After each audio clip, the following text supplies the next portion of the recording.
Pale Moon by Jane Yolen Illustrated by John Schoenherr here. Sorry if I pronounced it wrong. It's right there. Now, let's get started. Pale Moon. I get nervous reading out loud, so if I stutter or start to feel like I'm going to pass out, I'm so sorry.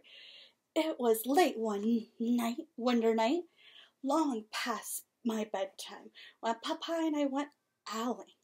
There was no wind. The trees stood still as giant statues, and the moon was so bright the sky seemed to shine. Somewhere behind us a train whistled below, long and low, like a sad, sad song.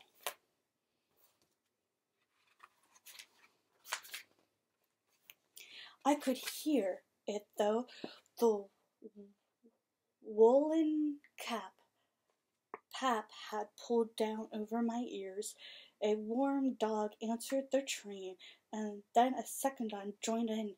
They sung out trains the dogs for a real long time, and when their voices faded away, it was as quiet as a dream. We walked on towards the woods, Pa and I.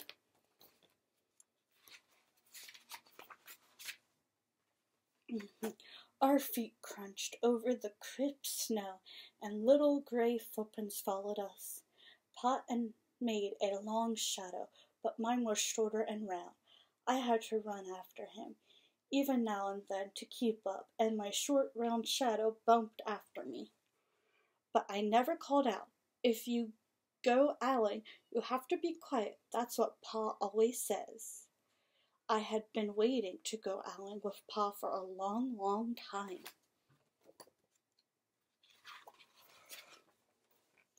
We reached the line of pine trees, black and pointy against the sky, and Pa held up his hand.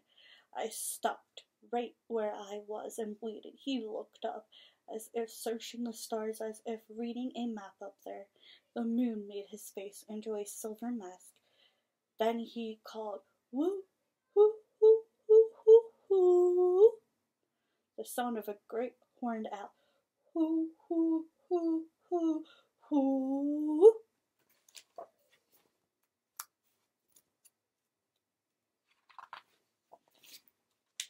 Again he called, and then again.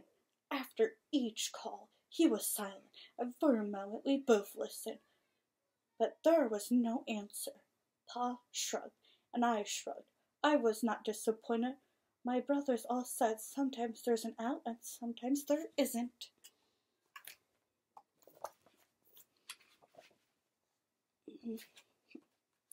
We walked on. I could feel the cold, as if someone icy hand was palm down my back, and my nose and the top of my cheeks felt cold and hot at the same time, but I never said a word.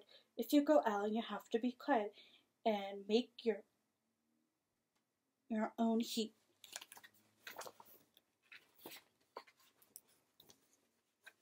We went into the woods. The shadows were the blackest thing I've ever seen. They stained the white snow. My mouth felt furry, for the scarf over it was wet and warm. I didn't ask what kinds of things hid behind black trees in the middle of the night. When you go owling, you have to be quiet. Shh, quiet when you go owling. There we came to a clearing in the dark woods. The moon was high above us. It seemed to fit exactly over the center of this clearing, and the snow below it was whiter than the milk in a cereal bowl. I sighed, and Pa held up his hand at the sound. I put my mittens over the scarf, over my mouth, and listened hard, and then Pa called, "Hoo, hoo, hoo, hoo, hoo, hoo, hoo, hoo, hoo, hoo." I listened and looked so hard, my ears hurt, and my eyes got cloudy with the cold. Pa raised his face to call out again, but before he could open his mouth, an echo came. threading its way through the trees. Hoo, hoo, hoo, hoo, hoo, hoo. This is a long book for a kid's book. Paul almost smiled. Then he called back, hoo, hoo, hoo, hoo, hoo, hoo, just as if he and the owl were talking about supper, or about the woods, or the moon, or the cold.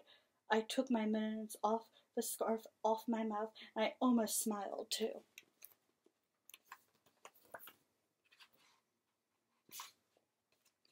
The owls came closer from high up in the trees on the edge of the meadow. Nothing in the meadow moved. All of a sudden, an owl shadow, part of the big tree shadow, lifted off and flew right over us. We watched silently with our hearts in our mouth. The heat of all those words we had not spoken, the shadow hooted again.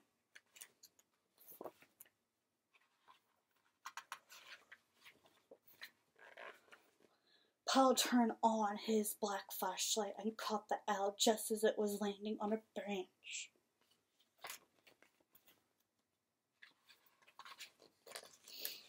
For 1 minute, 3 minutes, maybe even 100 minutes, we stared at one another.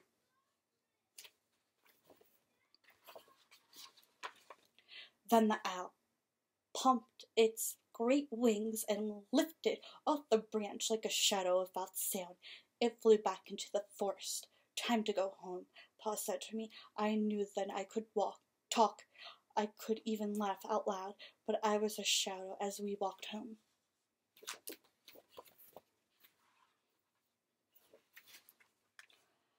Whew, this is a long book. When you go out hunting, you don't need words or warmth or anything but hope. That's what Pa says, the kind of hope that flies on silent wings under a shiny owl moon. That end, I hope you liked Owl Moon by Jane Yolen and by John, I can't say the last name very well. I hope you enjoyed this book. Let me know in the comments below what you thought about owl mooning.